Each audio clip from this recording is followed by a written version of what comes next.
dumar haddaan nahay waa dulmannahay dumar haddaan nahay waa rafaadsannahay dumar haddaan nahay waa ma socon karno oo gaari ma raaci karno oo ma lugayn karno oo meel aadna ma dhaqaano waxaan ka baqaynaa wiilashayagii waxaan ka baqaynaa nimankii garabka noo ahaa waxaan ka baqaynaa nimankiina dufaaci lahaa waanu dulmannahay 24 saac nolol kuma jirno waa dulmannahay haddayna raggu mas-uuliyad sheeganayaan oo awood sheeg waxay ka hadlaan maxaa la qabtay iyo horumar maxaa horumara annagii baa dulman amni ma jiro hadda waxaa la maraya awal waxay ahayd in facebookyada la soo dhigo haddana waxaa la maraya in la dilo waxaan halkan isugu soo baxnay maanta dhibaatadii loo geystay gabadhii yarta ahayd ee Caaisho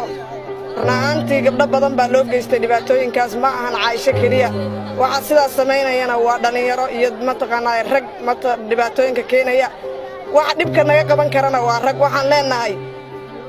haloo kaco sidaa la isku dhaamo halkan waxaan u imid inaan dareenkayga ku muujiyo walaashay Caaisho Ilyas oo habeen hore lagu geysay kufsi foolxun iyo dil la isugu daray waxaan leeyahay maanta haddaan laga dhiidin oo shacabku aysan kicin waxaan leeyahay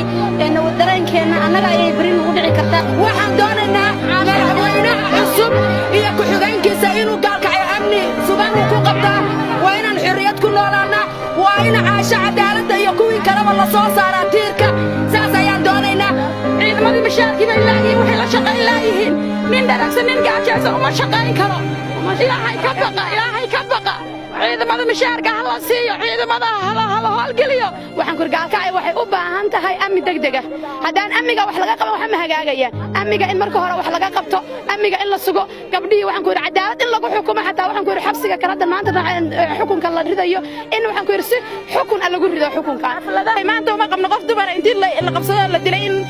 xaq la soo istaajin uma qabno xeer Soomaaliyeed iyo xeer odayaaleed baa looga dhaqaaqaya laakiin waxaan rabnaa maanta tan dhacday in sharciga diinta islaamka la mariyo oo waxa ay sharcigu u dhigo in lagu jideeyaan rabnaa ma rabno xoolo ma rabno lacag ma rabno in macnaha xeer 5 haday noqdaan 6 haday noqdaan 7 haday noqdaan tiirkana loo istaajiyo xaniya koronta looga qabto